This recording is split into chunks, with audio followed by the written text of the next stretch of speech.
The thing you are seeing is real, at least as far as I can tell, and I've looked at it more times than I can count. What landed in my inbox last month is not a blurry shape behind trees half a mile away. It's not something you have to squint at. This is a Sasquatch so close to the camera you can see the skin on its feet, the toes spreading under its weight, and the point where the fur stops and bare skin begins. It has no idea the camera is there. No glance at the lens, no reaction, nothing. Just a massive creature walking its trail like it owns the forest. That alone would be enough.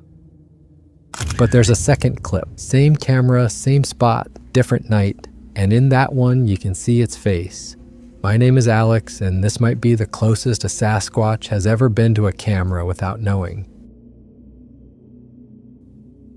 I get a lot of emails. If you run a channel like this one, that comes with the territory. Most of them are people sharing stories, which I appreciate. Some are people sending footage they found online that's already been covered 100 times.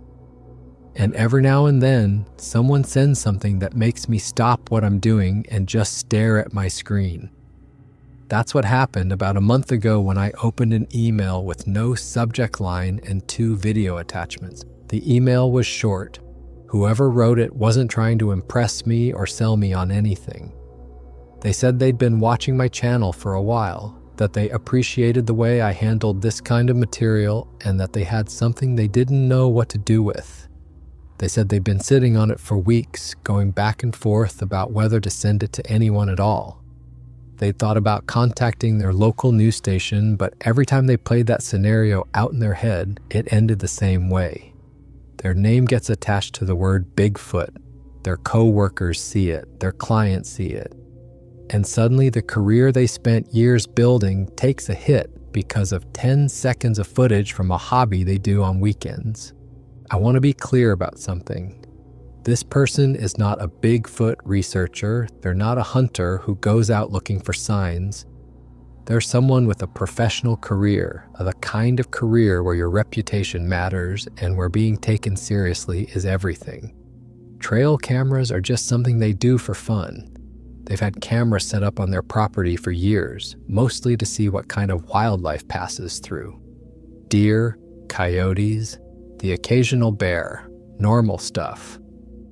They check the SD cards every week or two, scroll through hundreds of images of nothing, maybe save a few cool shots of a buck or a fox, and move on with their life. Their property sits in a rural, heavily wooded area that borders public land. I'm keeping the specifics vague on purpose because they asked me to, and I gave them my word.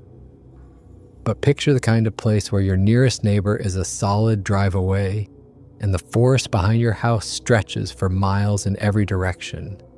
The kind of place that feels peaceful during the day and a little too quiet at night. They've lived there a long time, and they know that land better than most people know their own backyard. They know every deer trail, every game crossing, every spot where the creek bends and where the ridgeline drops off into steep ravine. In their email, they mentioned that over the past year or so, things had started feeling a little off, nothing dramatic at first. One of their cameras got knocked slightly out of position, which they chalked up to a bear rubbing against the tree it was mounted on. Then it happened again a few weeks later to a different camera. They started finding branches snapped at about 7 or 8 feet up, which is higher than a deer would browse, and higher than most bears would reach without a reason. One morning, they walked out to check a camera on the far edge of their property and found a set of impressions in the mud near a creek that were way too big and way too deep to be a person walking through. They told themselves it was probably a bear that had stepped in the same spot twice, overlapping the prints. There's always an explanation if you want one badly enough. They also mentioned something I've heard from other people in similar situations. A feeling. Not a sound or a sight, just a persistent sense of being watched when they were out on their property after dark. They described it as the hair on the back of their neck standing up for no reason while checking a camera at dusk. or their dogs refusing to go past a certain point on the tree line when they normally run anywhere without hesitation. The kind of thing that doesn't make the news and doesn't show up on a trail camera, but that sticks with you when you're lying in bed at night wondering what's out there. Then they pulled the SD card from one of their cameras and found the first clip. And a few days later, from the same camera, the second clip. After watching them both, the explanations stopped working. The bear theory, the overactive imagination theory, this you're just seeing things because it's dark theory, all of it fell apart in 10 seconds of footage. They sat on the clips for weeks before writing to me. The email ended with one line that stuck with me. They wrote that they just wanted someone to look at it who wouldn't laugh. I want to talk about that last part for a second because I think it says more about the state of the subject than any piece of footage ever could. This person didn't email a university. They didn't email a wildlife agency. They didn't even email a journalist. They emailed a YouTube channel. That's not because they think I'm more qualified than a biologist or a reporter. It's because they know that a biologist would risk their career by looking into it. A reporter would want their name and face on camera. And I'm the only option where they can share what they found without their life getting upended. Think about that. We've built a world where the only safe place to send potential evidence of a new species is a guy with a YouTube channel who promises to keep your name out of it. Let me walk you through what you're looking at. The first clip is labeled footage 1.mp4, and it's 10 seconds long. It was captured at night by a standard trail camera mounted low, probably 2 or 3 feet off the ground, aimed at a slight slope in a dense forest.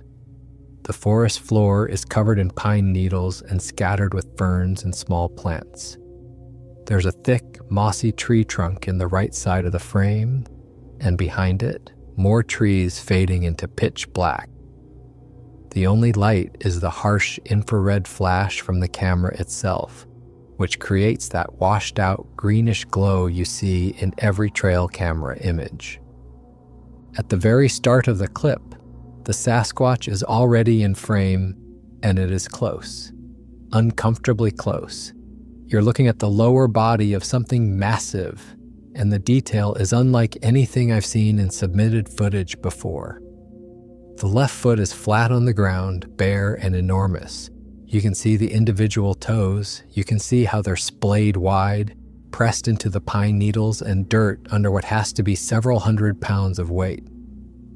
The skin on the foot is thick and leathery looking, the kind of skin you'd expect on something that has walked barefoot across rough ground its entire life. And then above the ankle, the fur begins. Not gradually.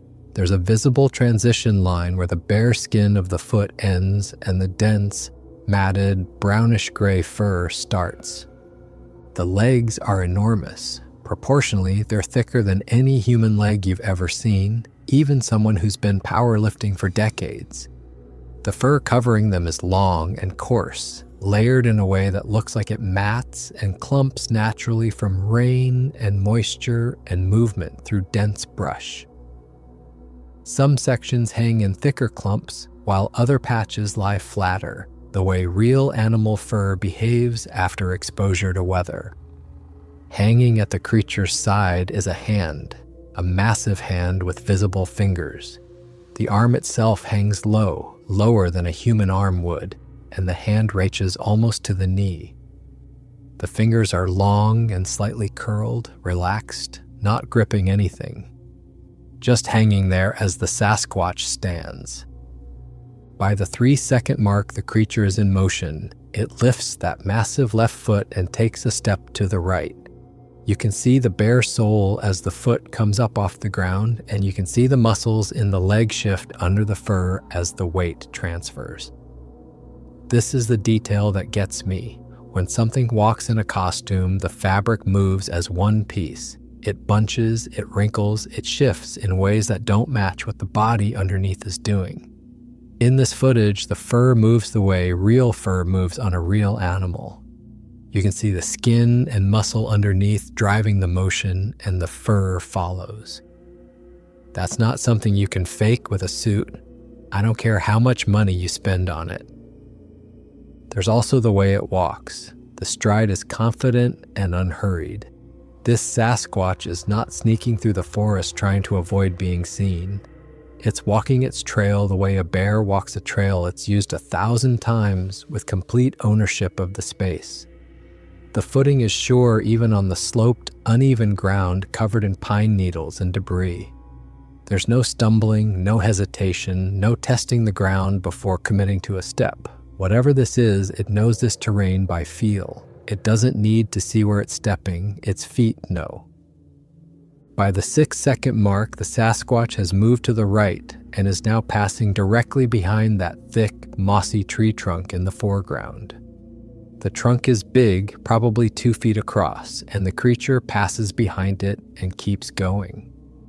For a moment, you can see a sliver of its shoulder and back pressed against the edge of the bark, the fur catching the camera's flash for one last frame.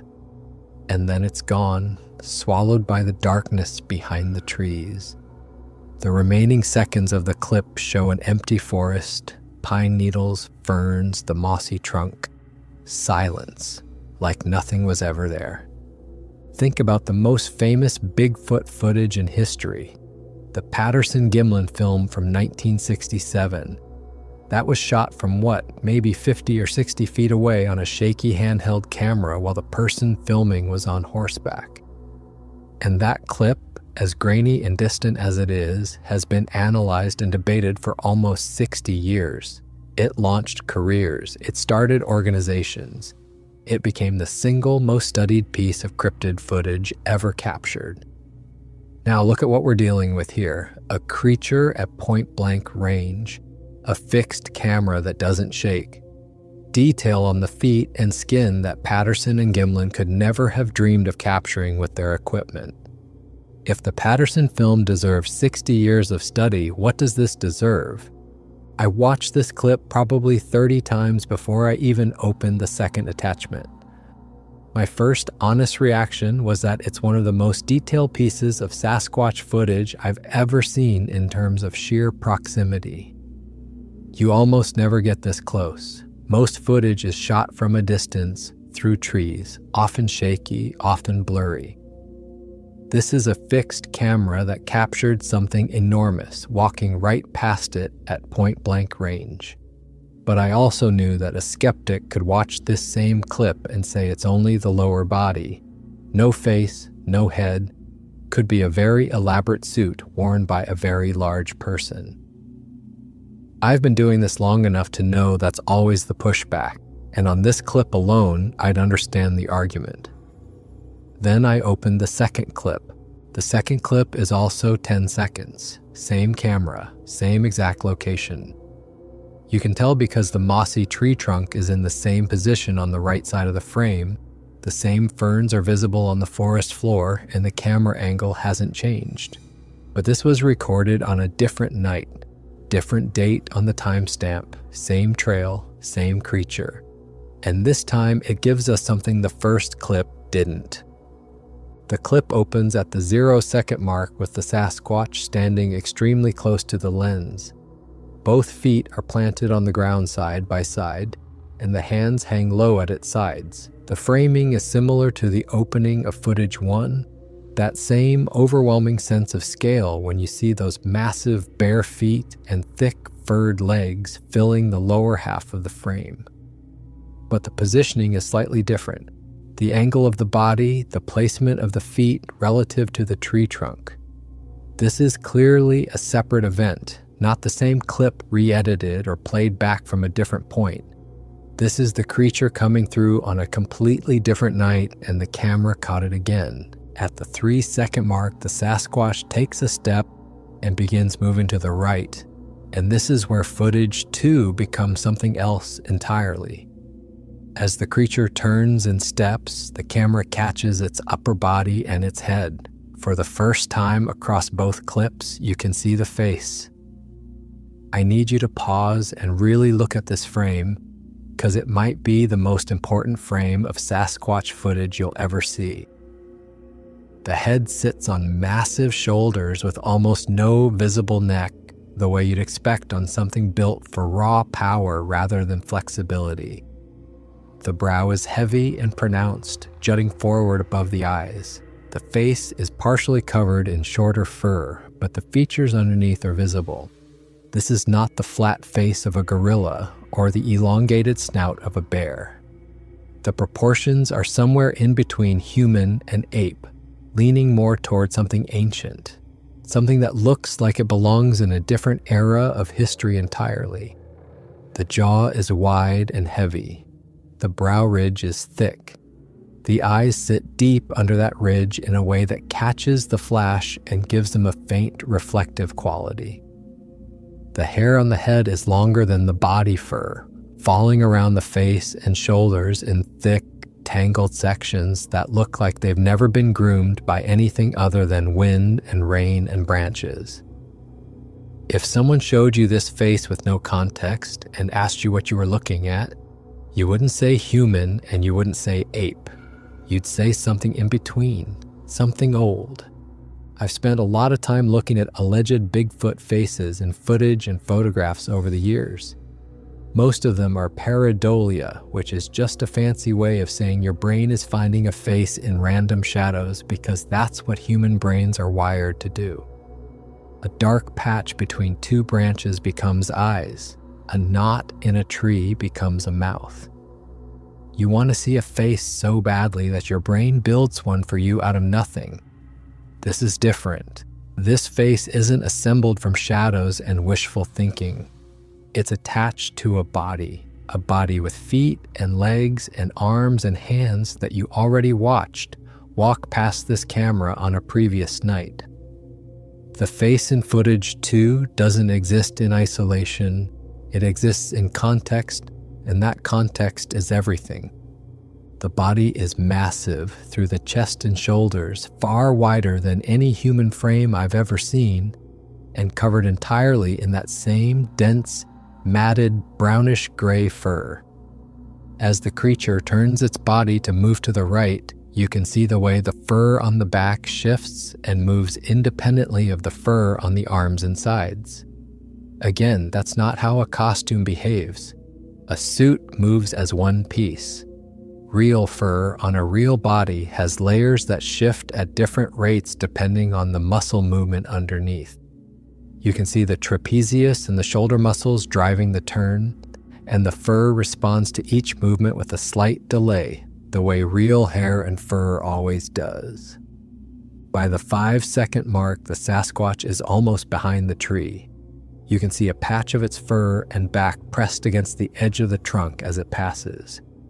The bulk of the creature is staggering when you see it framed against the width of that tree.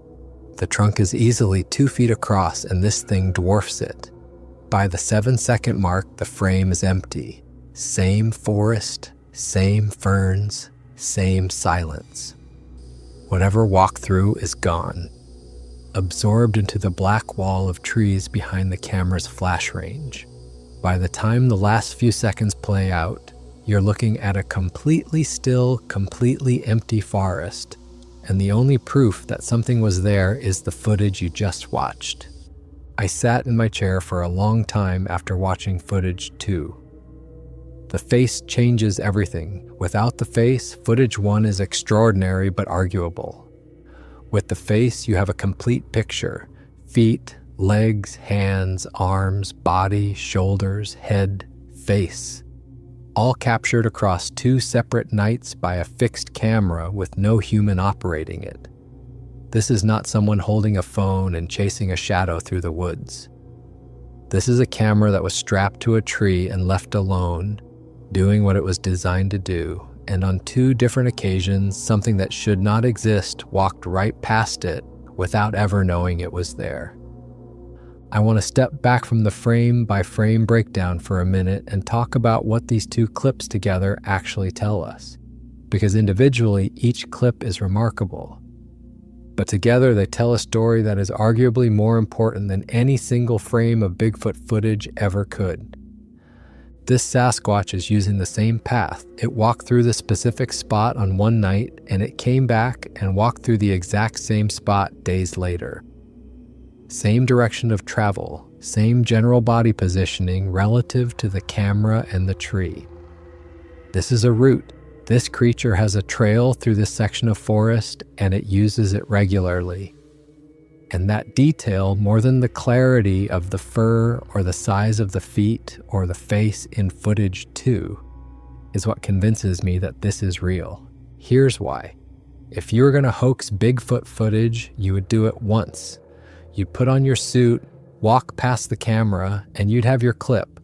Nobody goes out to the same spot on 2 different nights, puts on an elaborate costume in the dark, walks the same path past the same camera, and does it again.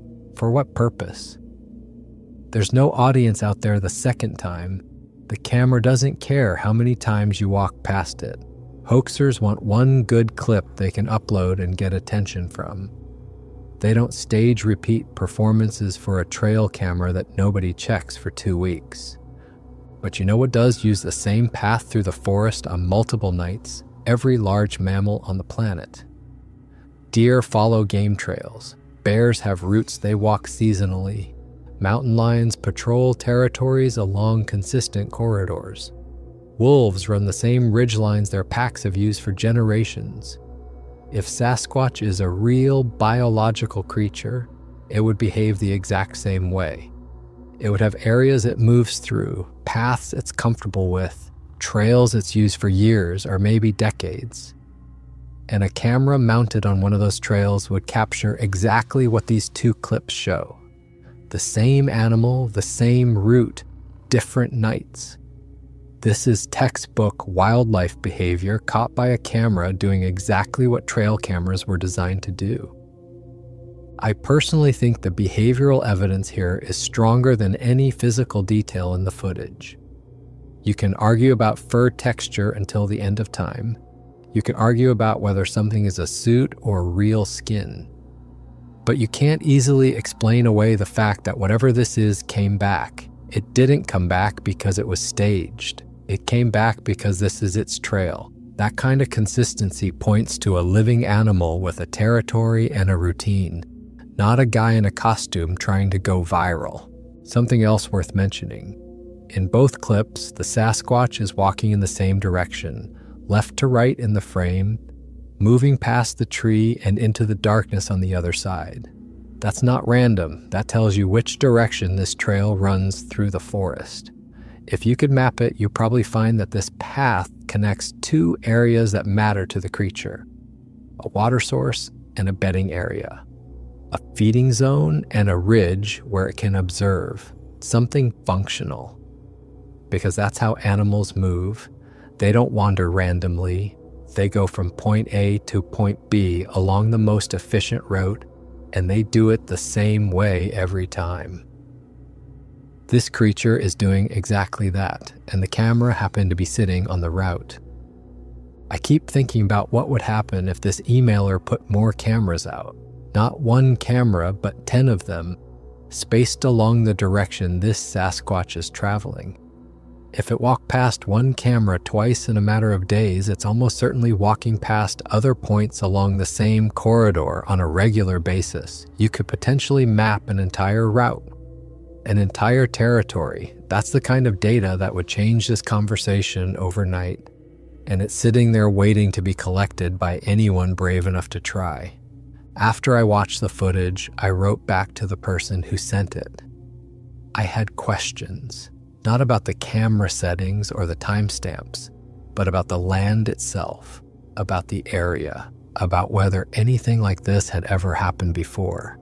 Their response was longer than their original email, and what they shared added a layer to this story that I wasn't expecting. They told me that growing up in that area, there were always stories, not Bigfoot stories specifically. Nobody used that word. But the old-timers, the people who'd lived on that land for decades and whose parents and grandparents had lived there before them, they all talked about something in the deep woods that you didn't go looking for. It didn't have a name, or if it did, people didn't say it out loud. It was more of an understanding, an unspoken rule. You stay on your side and it stays on its side, and everybody gets along fine. Kids were told not to wander past certain points in the forest alone, especially after dark. The reasons were always vague. Watch out for bears, don't get lost. The usual things adults tell kids to keep them from wandering off. But every now and then, one of the older folks would let something slip that didn't quite fit the bear explanation. Things like don't go past the creek after dark because that's when the big ones come down to drink, or stay away from that ridge because something lives up there that doesn't like company. The kind of things that sound like campfire talk until you're an adult pulling trail camera footage off an SD card and realizing maybe those old timers weren't making it all up. One story that stuck with me from their email involved a neighbor, an older guy who'd been logging that area for decades. This man knew the forest the way a mechanic knows an engine. Every trail, every creek crossing, every ridge line. He'd been walking those woods since he was a kid, and one day he came across something deep in the forest that stopped him in his tracks. A cluster of trees that had been bent and woven together, not broken by wind, not knocked down by a storm. Bent deliberately, woven through each other in a way that looked intentional, like something with hands and strength had taken young trees and twisted them into a formation. He told the emailer he looked at it for a long time, trying to figure out how nature could do that, and eventually decided that nature didn't do it. He never went back to that part of the forest. There was another story about a group of hunters who found a deer carcass wedged high up in the fork of a tree, not dragged there by a mountain lion which will sometimes haul prey into a tree. This was placed there, wedged in tight, like something had lifted it and shoved it into the fork for storage. There were no claw marks on the tree, no drag marks on the bark, no sign that anything had climbed up with it. Just a whole deer 10 feet off the ground, sitting in the crook of 2 branches like somebody put it there. The hunters took one look at it and left the area without saying a word to each other. None of them ever went back to hunt that section of forest again. There was also a story about sounds. Multiple people in the area had reported hearing something at night that didn't match any animal they could identify. Not a coyote, not an owl, not a bobcat. Something deeper, longer, almost like a low moan that carried through the trees and seemed to come from everywhere at once. One person described it as the sound you'd hear if something very large was calling out across a valley and waiting for an answer. Another said it reminded them of a foghorn, but organic, like it was coming from a living thing. The emailer said they'd heard it themselves on 2 occasions, both times late at night, both times when their dogs were already inside and refusing to go out. The person who emailed me said they used to hear these stories and nod politely and forget about them by the next morning. They figured it was just what happened in rural communities. People spend enough time in the woods and their imaginations fill in the gaps. Boredom and isolation produce tall tales. That's what they told themselves for years. Now, after watching what their own camera recorded on their own property, they don't tell themselves that anymore. They told me they've started thinking about every single strange thing they ever dismissed, every weird sound at night they blamed on a coyote, every time they felt watched and told themselves they were being paranoid. And they're not sure any of it was paranoia. Here's the thing that always gets me when I cover footage like this. Modern society treats Sasquatch like a pop culture joke, like it's a costume and a punchline and something you put on a bumper sticker. But the history of this creature goes back thousands of years, long before anyone had trail cameras or YouTube channels or reasons to fake anything. And the people who documented that history were not joking. The word Sasquatch itself comes from the Halkomelem language of the Stizziles people in British Columbia. The original word is Saskets, and it was not a myth to them. It was a real being that lived in their territory. The Tsitsalas have maintained for generations that these creatures exist, that they are a part of the natural world, and that they should be respected and left alone. This is not a fringe belief within their culture. It's a matter of fact passed down through oral tradition for longer than anyone can trace. When you ask Tsitsala's elders about Sasquatch, they don't debate whether it's real. That question doesn't make sense to them. It's like asking them whether bears are real. And they're far from the only ones. The Lummi Nation in Washington state speaks of the Tizimeques. The Cherokee have Sulkalu, the great slant-eyed giant who is said to live in the mountain gaps of the southern Appalachians. The Ojibwe tell stories of Misabe, a massive being of the forest whose presence was known but whose territory was not to be entered without respect.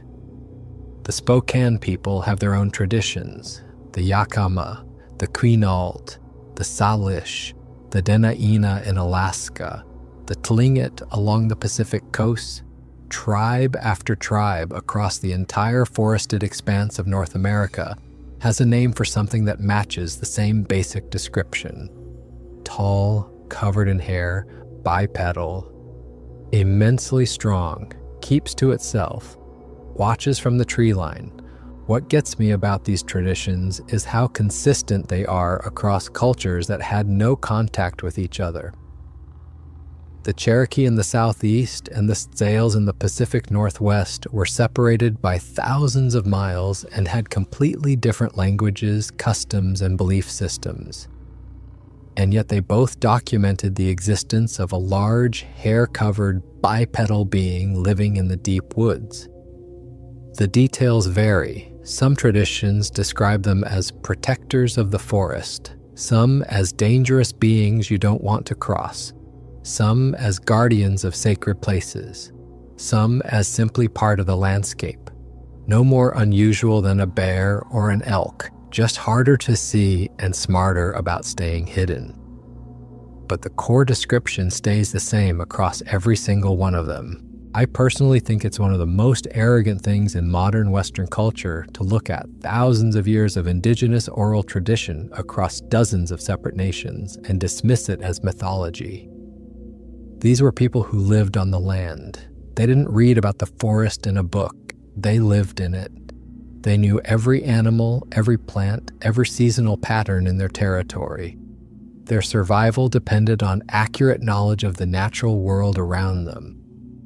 And across all of them, consistently and independently, they said there's something big in the woods, something that has been there longer than any of us.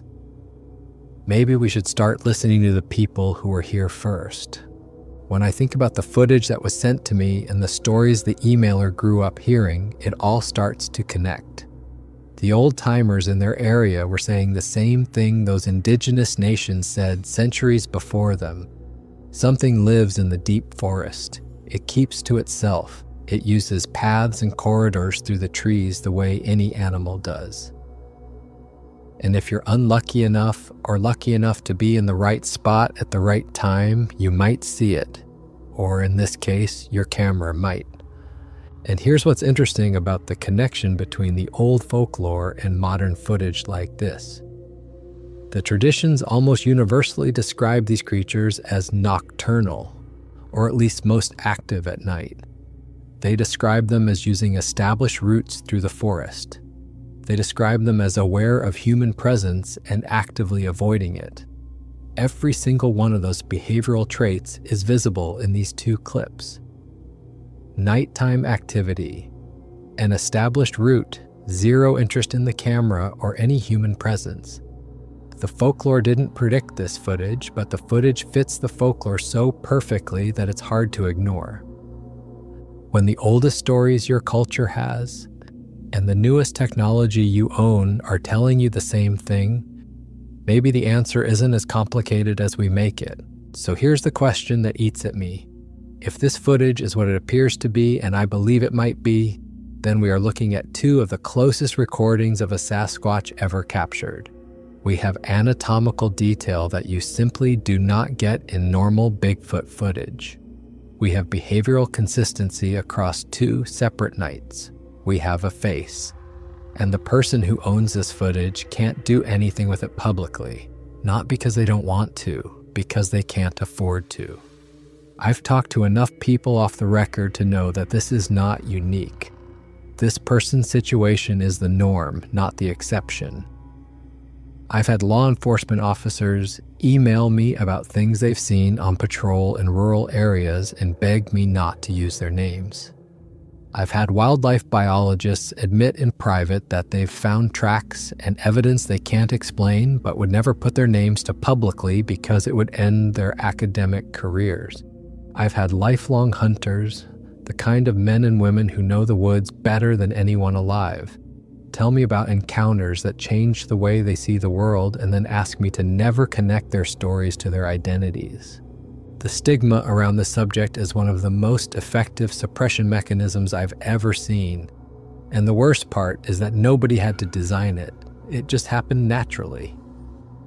Bigfoot became a joke in mainstream culture decades ago, and once something becomes a joke, anyone who takes it seriously becomes a target.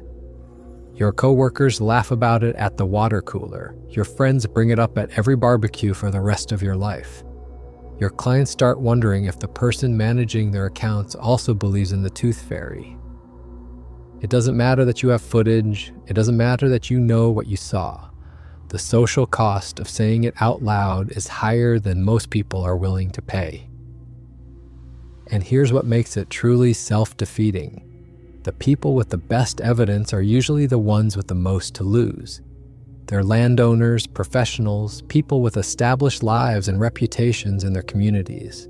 They're not out there looking for Bigfoot. They stumble onto something unexpected, and suddenly they're holding evidence they never asked for with no safe way to share it.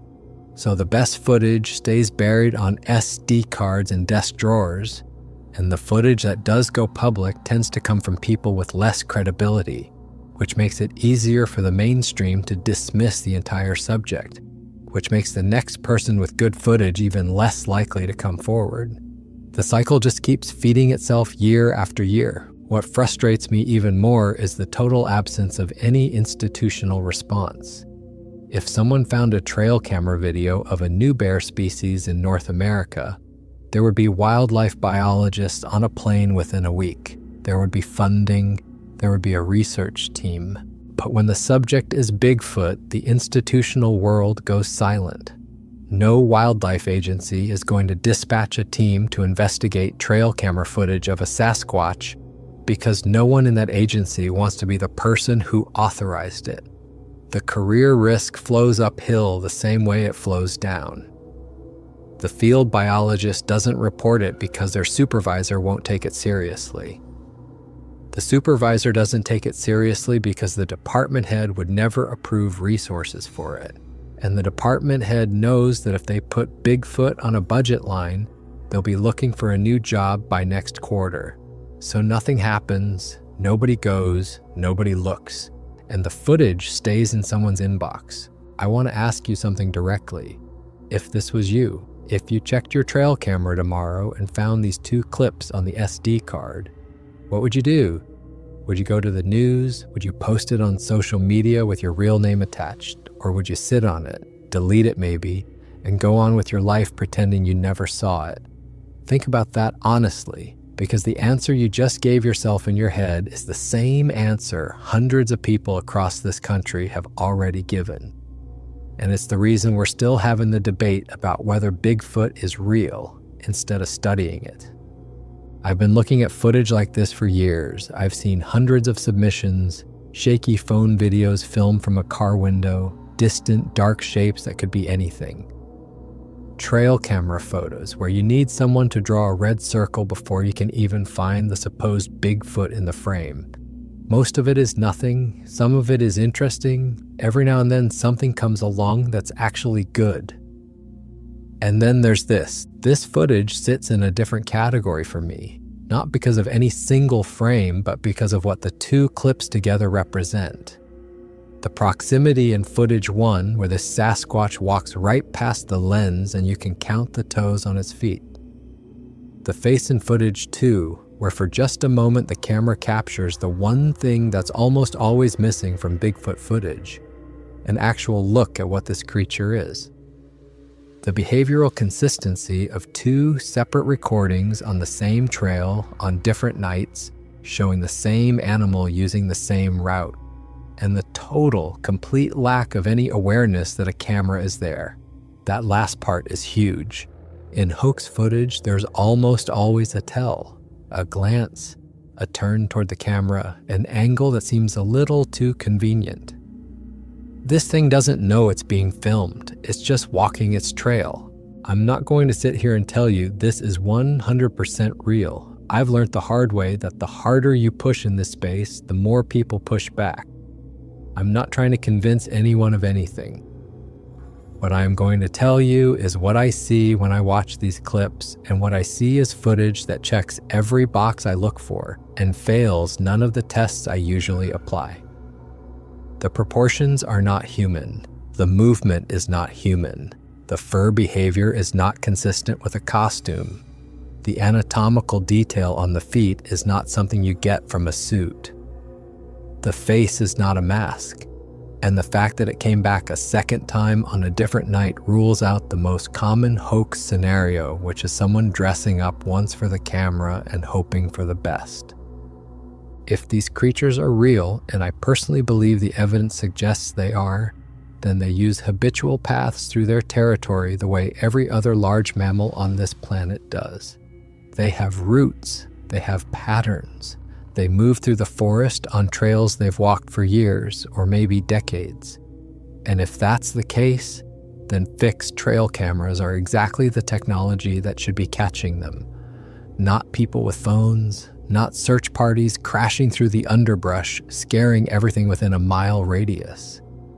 Quiet, invisible cameras strapped to trees on animal trails, left alone for weeks at a time. Exactly what happened here. There are an estimated 50 to 80 million trail cameras deployed across North America right now. 50 to 80 million cameras sitting in forests, on private land, along fence lines, aimed at game trails and food plots and watering holes. They take billions of photos every year. The vast majority of those images are deer, raccoons, turkeys, the occasional bear. But every now and then, something else walks through the frame. And the person who checks that card is faced with a choice that no trail camera manufacturer ever planned for. Do I share this, or do I pretend it didn't happen?